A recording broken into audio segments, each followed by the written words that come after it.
Le carrelage se pose sur un support sain et plat. La pose de carrelage se divise en 4 étapes. La réalisation d'un plan de pose dit calpinage, la pose des carreaux, les découpes, la réalisation des joints. Pour réaliser un calpinage, il faut un crayon, un mètre, un cordeau à tracer, une équerre et une règle de maçon. Avant de commencer, dépoussiérez votre surface à l'aide d'un aspirateur et dégraissez avec un nettoyant ménager. Puis, humidifiez votre sol pour figer la poussière. Avant de débuter votre calpinage, réalisez une pose à blanc en disposant les carreaux de manière verticale, horizontale ou en quinconce. Vous aurez ainsi un aperçu du rendu esthétique et vous pourrez choisir votre sens de pose. Pour les personnes réalisant leurs travaux en couple, nous vous préconisons de choisir ensemble le sens de pose de votre carrelage.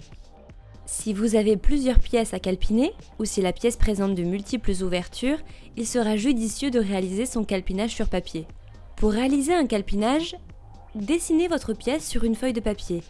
Positionnez vos ouvertures, tracez la ligne sur laquelle vous viendrez débuter votre pose et enfin, tracez vos perpendiculaires. Pour cela, tracez la ligne en partant du centre de la porte jusqu'au mur opposé. Ensuite, si votre mur n'est pas parfaitement droit, tracez une perpendiculaire sur laquelle vous viendrez poser le dernier rang. Passons maintenant à la réalisation pratique. Dans le cas d'une rénovation ou d'une construction neuve dont les murs ne sont pas d'équerre, il faudra tracer des repères qui, eux, seront droits. Pour cela, munissez-vous de votre équerre et de votre crayon, puis tracez une perpendiculaire à votre porte.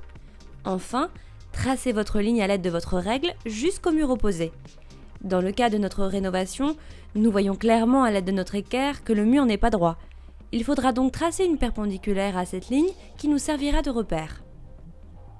Mais avant d'effectuer ce traçage, munissez-vous de vos carreaux et de vos croisillons et positionnez-les sans colle jusqu'à la ligne opposée.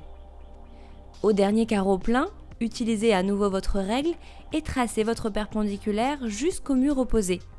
Enfin, utilisez le cordeau à tracer pour bien marquer vos repères.